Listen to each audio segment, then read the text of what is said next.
Saudara, dua siswi sekolah menengah atas Negeri 1 Lok Sukun, Aceh Utara, mengaku mendapatkan pelecehan seksual oleh oknum guru. Kejadian ini diketahui setelah orang tua siswi melihat gelat aneh anak mereka.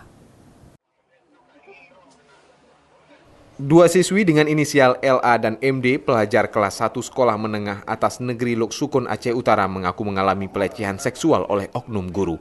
Perbuatan itu dilakukan gurunya sendiri saat memberikan pelajaran di ruangan lab komputer. Kasus yang terjadi beberapa bulan lalu ini terkuak setelah dua siswi diinterogasi oleh orang tua mereka karena malas pergi sekolah. Kejadian tersebut berawal saat memasuki ruang lab dan kemudian siswi memanggil guru untuk meminta diajarkan cara membuat format tulisan miring. Kita sini masuk terus katanya gitu. Ya ada orang kami berdua masuk terus ke dalam lab. Pas nyampe dalam lab itu pintunya dikunci.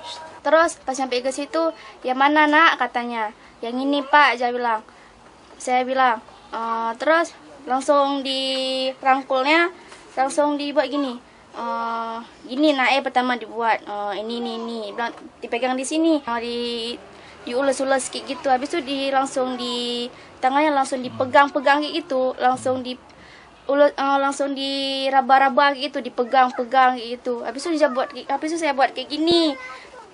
Siap itu. Peristiwa tersebut membuat kedua siswi ini trauma dan jarang masuk sekolah, terlebih untuk masuk ke ruang lab komputer. Mereka takut bertemu dengan oknum guru tersebut karena tidak memiliki sikap sebagai pendidik. Zikri Maulana, Kompas TV, Aceh Utara.